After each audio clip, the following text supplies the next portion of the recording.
आप सभी का सक्सेस की 98 में। अगर आप हमारे चैनल पर नए हैं तो चैनल को सब्सक्राइब करना बिल्कुल मत भूलिएगा, बिकॉज एसएससी बैंक और रेलवे के रिगार्डिंग पर डे मैं वीडियो लेकर आता रहता हूं आप लोगों के लिए। ठीक है, जैसे आप सभी को पता भी होगा, आपने बहुत जगह से न्यूज पढ़ा भी होगा, जो रेलवे में अभी वैकेंसीज निकल कर आई है लोको पायलट के लिए और टेक्नीशियन के लिए, वो कितना है 26,502। और इस वीडियो में मैं आपका जितना भी डाउट है, स्टार्टिंग डेट क्या है, एप्लीकेशन फीस क्या है, सिलेबस क्या होगा, सिलेक्शन प्रोसेस क्या होगा, एलिजिबिलिटी क्राइटेरिया क्या होगा, सैलरी क्या होने वाला है, सर मैं सब कुछ सारे डाउट आपके क्लियर करने वाला हूं, जो भी डाउट होगा। ठीक है, सरकारी नौकरी की तैयारी के लिए YouTube के ऊपर हमारे चैनल सक्सेस की 98 को सब्सक्राइब कीजिए और दबाइए इस बेल के आइकन को, ताकि आपको लेटेस्ट वीडियो सबसे पहले देखने को मिले, वो भी बिल्कुल फ्री में।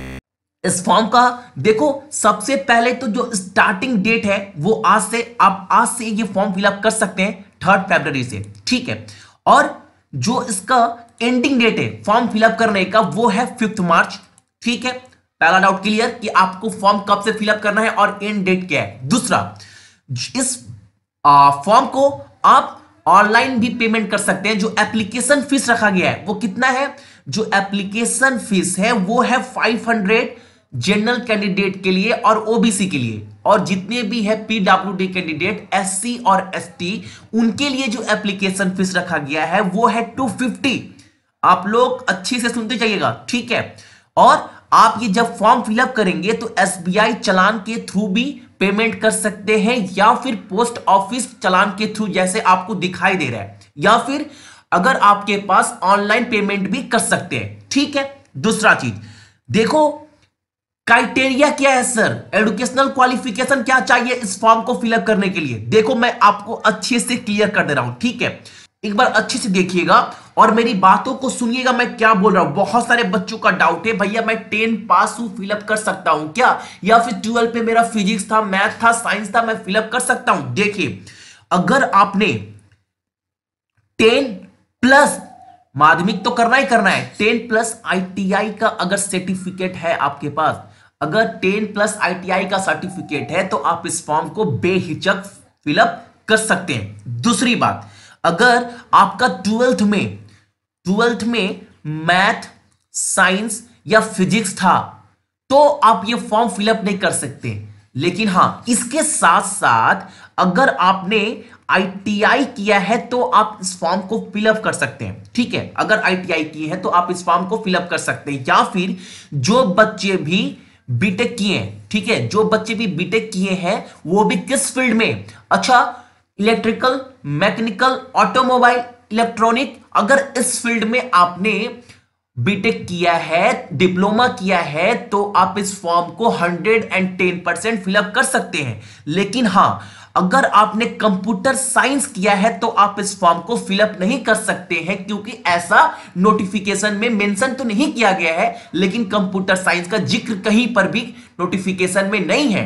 तो मैंने क्या बोला, कौन कौन स्टूडेंट इस फॉर्म को फिलअप कर सकते हैं, अगर आपने 10th किया है और साथ साथ आईटीआई किया है तो आप 110% इस फॉर्म को फिलअप कर सकते हैं। अगर आपका 12th में मैथ, साइंस या फिजिक्स था, उसके साथ साथ आईटीआई किए हैं, तो आप इस फॉर्म को फिलअप कर सकते हैं। या फिर आपने बीटेक किया है इलेक्ट्रिकल, मैकेनिकल, इलेक्ट्रॉनिक, ऑटोमोबाइल में, तो आप इस फॉर्म को फिलअप कर सकते हैं। अगर आपने कंप्यूटर साइंस किया है तो आप इस फॉर्म को फिलअप नहीं कर सकते हैं। ठीक है, आई थिंक आपके एजुकेशनल क्वालिफिकेशन के रिगार्डिंग आपके डाउट क्लियर हो गए होंगे। फिर भी अगर आपके माइंड में कोई क्वेश्चन है तो आप कमेंट्स करिएगा, मैं आंसर देने की कोशिश करूंगा। ठीक है, चलिए आगे बढ़ते हैं। देखो, जो एज का क्राइटेरिया रखा गया है वो एज का क्राइटेरिया है 8 से 28 ईयर्स, यानी 28 साल से ज्यादा और 18 साल से ज्यादा और 28 साल से कम आपका एज होना चाहिए। 1/7/2018 यानी 1 जुलाई 2018 तक जो आपका एज है वो 28 के कम होना चाहिए। ठीक है, आप ये मेरी बात याद रखिएगा। चलिए अब देखिए, अब आपके पास जो अलग अलग डिवीजन है रेलवे का, जैसे आरआरबी अहमदाबाद, उसमें कितनी वैकेंसीज है, तो टेक्नीशियन के लिए जो वैकेंसीज है वो 164 है, असिस्टेंट लोको पायलट के लिए 0 है। अजमेर में 369 है टेक्नीशियन के लिए, और जो एएलपी है उसके लिए 852, और टोटल 1221। तो मैं सबसे ज्यादा जो वैकेंसीज निकल कर आई है वो आरआरबी इलाहाबाद से है, जो असिस्टेंट लोको पायलट के लिए है वो 3657 है, और टेक्नीशियन के लिए 1037, ओवरऑल 4694। ठीक है, तो आप लोग चेक कर लीजिएगा, मैं लिस्ट थोड़ा स्क्रॉल कर रहा हूं। ठीक है, आप एक बार देखते चले जाइएगा किसमें किस डिवीजन में कितनी कितनी वैकेंसीज है। ठीक है, चलिए अब आगे बात करते हैं। सर सैलरी क्या मिलेगा? सर जॉब तो कर रहे हैं, सैलरी के लिए सैलरी क्या मिलेगा? जो सैलरी मेंशन किया गया है इस नोटिफिकेशन में वो है 19,900। ठीक है, लेकिन इसके साथ साथ आपको क्या मिलेगा? बहुत सारा अलाउंस। आपको पता है रेलवे बहुत सारा अलाउंस देता है, तो 19,900 प्लस बहुत सारा अलाउंस, अगर ओवरऑल की बात करें तो जो अप्रॉक्स सैलरी बनेगा वो आपका 24,000 के अप्रॉक्सी बनेगा। ठीक है, इतना एस्टिमेट आप कर सकते हैं। जो रेलवे बहुत ज्यादा सैलरी देता है आप सभी को पता है, तो ये बहुत अच्छी अपॉर्चुनिटी है सारे बच्चों के लिए। ठीक है, अब बात करते हैं एग्जाम के रिगार्डिंग। जो आपका एग्जाम होगा वो 2 स्टेज में होगा। ठीक है, फर्स्ट स्टेज, सेकंड स्टेज। उसमें भी बहुत सारा क्राइटेरिया मेंशन किया गया है, मैं जो आपका डाउट क्लियर करने वाला हूं। जो फर्स्ट स्टेज में एग्जाम होगा वो टेक्नीशियन और असिस्टेंट लोको पायलट दोनों को ही देना बहुत जरूरी है। ठीक है, और जो इसके लिए आपको टाइम दिया जाएगा वो 60 मिनट है फर्स्ट स्टेज के लिए, और टोटल नंबर ऑफ जो क्वेश्चन है वो 75 रहने वाले हैं। ठीक है, और जो ये एग्जाम होगा वो ऑनलाइन होगा, ये भी आप अच्छे से सुन लो। और दूसरी बात, जो मिनिमम परसेंटेज चाहिए इस एग्जाम को फर्स्ट स्टेज को क्वालिफाई करने के लिए, जनरल कैंडिडेट को चाहिए 40%, ओबीसी को 30%, एससी को 30% और एसटी को 25%। यानी कम से कम आपको इतने मार्क्स तो लाने ही लाने हैं क्वालिफाई करने के लिए फर्स्ट स्टेज से सेकंड स्टेज तक जाने के लिए। उसके बाद मान लो बहुत सारे कैंडिडेट हो गए जिन्होंने इतना नंबर लाया, उसके बाद रेलवे क्या करेगा, एक डाटा निकालेगा कि कौन बच्चे सेकंड में स्टेज के लिए क्वालिफाई करेंगे। ठीक है, लेकिन इतने मार्क्स कम से कम आपको लाने ही लाने हैं। ठीक है, दूसरी बात, जो सिलेबस है फर्स्ट स्टेज के लिए वो क्या क्या है देखो। जैसे आप सभी को पता है मैथ रहता है, ठीक है, जनरल इंटेलिजेंस एंड रीजनिंग के क्वेश्चन रहेंगे, जनरल स्टडी रहने वाला है, जनरल अवेयरनेस रहने वाला है। ठीक है, ये 4 टॉपिक आपके फर्स्ट स्टेज के एग्जाम में होंगे। ठीक है, सेकेंड स्टेज का जो एग्जाम होगा वो होगा, देख लो, 2 घंटे 30 मिनट का। और ये जो 2 घंटे 30 मिनट का जो एग्जाम होगा ये पार्ट 1 और पार्ट 2 में डिवाइड किया गया है। ठीक है, इसको भी थोड़ा अच्छे से समझ लेते हैं क्या चीज है। देखो, पार्ट 1 में आपको जो टाइम दिया जाएगा वो 90 मिनट्स का, यानी 1.5 घंटे का एग्जाम होगा, और टोटल नंबर ऑफ जो क्वेश्चन होंगे वो होंगे 100। ठीक है, इसमें भी आपको मिनिमम परसेंटेज ऑफ मार्क्स लाने हैं क्वालिफाई करने के लिए। सेम जनरल कैंडिडेट के लिए 40%, ओबीसी के 30%, एससी के लिए 30%, एसटी के लिए 25%। जो जितने परसेंट भी, और एक बात आपको मैं बताना भूल गया कि फर्स्ट स्टेज से कितने बच्चे क्वालिफाई होंगे।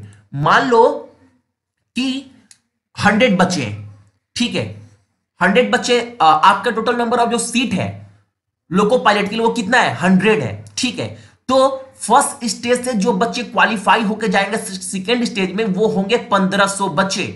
रेलवे की तरफ से बोला गया है कि जितना भी वैकेंसीज होगा उसका इंटू 15 टाइम बच्चे सेकेंड स्टेज के लिए क्वालिफाई होंगे। ठीक है, तो बहुत बड़ी अपॉर्चुनिटी है। ठीक है, आप लोग बिल्कुल मिस मत करना, अभी से तैयारी स्टार्ट कर दो। और जो एग्जाम का डेट रखा गया है वो डेट मेंशन किया गया है अप्रैल में या फिर मई में हो सकता है। ठीक है, चलिए अब जैसे मैं बात कर रहा था सेकेंड स्टेज में, तो फर्स्ट एग्जाम जो होगा पार्ट ए वो 90 मिनट का होगा, और टोटल नंबर ऑफ जो क्वेश्चन होंगे वो 100।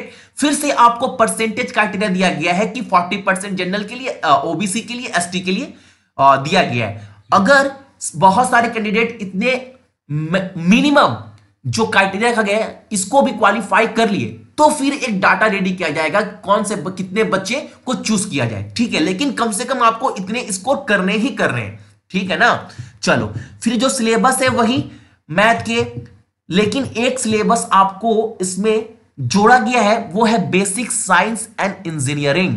ठीक है, मान लो आपने बीटेक किया है आईटी इलेक्ट्रॉनिक से, मैकेनिकल से या फिर ऑटोमोबाइल से, तो उसके रिगार्डिंग क्वेश्चन भी आपको पूछे जाएंगे कि बच्चा सच में इंजीनियरिंग किया है, आईटीआई किया है कि नहीं। ठीक है, तो ये चीज भी आपके जो स्ट्रीम की चीज है ये भी आप पढ़ के रखिएगा अच्छे से। ठीक है, और जो पार्ट बी है, पार्ट ए इंपॉर्टेंट है, पार्ट बी उतना इंपॉर्टेंट नहीं है, लेकिन पार्ट बी एग्जाम सारे बच्चों को देने हैं। जो बच्चे लोको पायलट के फॉर्म भर रहे हैं और टेक्नीशियन के लिए, दोनों को एग्जाम देना है, दोनों। लेकिन पार्ट बी वाला बोला गया है ये सिर्फ क्वालिफाइंग इन नेचर है, यानी अगर टोटल नंबर ऑफ जो क्वेश्चन है वो 75 है और जो टाइम है वो 60 मिनट है, ये लेकिन क्वालिफाइंग इन नेचर है। अगर आप इसमें 35% स्कोर करते हैं तो एनफ है, इसको लेकर बिल्कुल टेंशन नहीं लेना है, इसमें आप ये क्वालिफाइंग इन नेचर है। ठीक है, अब थर्ड बात, जो बच्चे भी एएलपी के लिए अप्लाई किए हैं, यानी असिस्टेंट लोको पायलट के लिए, उनको एक टेस्ट और देना है, वो है CBAT, यानी कंप्यूटर बेस्ड एप्टीट्यूड टेस्ट।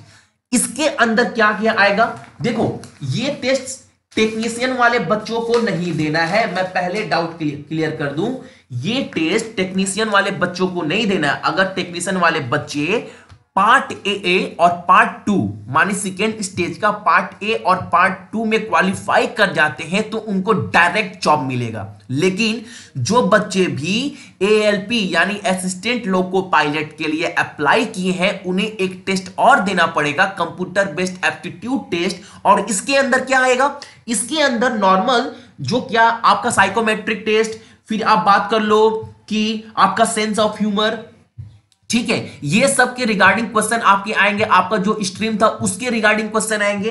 ठीक है, तो ये भी उतना बड़ा बात नहीं है, लेकिन आपको इसके लिए भी प्रिपेयर रहना है। जो बच्चे भी असिस्टेंट लोको पायलट, मैं बार बार बोल रहा हूं, जो कंप्यूटर बेस्ड एप्टीट्यूड टेस्ट होगा फर्स्ट स्टेज और सेकेंड स्टेज के बाद एक एग्जाम और होगा, वो एग्जाम सिर्फ असिस्टेंट लोको पायलट के लिए है। ठीक है, आई होप आपके सारे डाउट क्लियर होंगे। अगर आप सारे ये एग्जाम क्लियर कर लेते हैं तो एग्जाम के बाद एक चीज और होगा, जॉब लगने से पहले, वो होगा डॉक्यूमेंट वेरिफिकेशन। ठीक है, और मेडिकल फिटनेस। अगर इतना चीज क्वालिफाई कर लेते हैं तो 18th में अपने घर वालों को आप खुशखबरी दे सकते हैं कि हाँ मेरा जॉब फाइनली रेलवे में हो गया। ठीक है, अगर आपका फिर भी कोई डाउट रह गया है तो आप बेहिचक पूछ सकते हैं कमेंट्स में कि भैया मेरा ये डाउट रह गया है।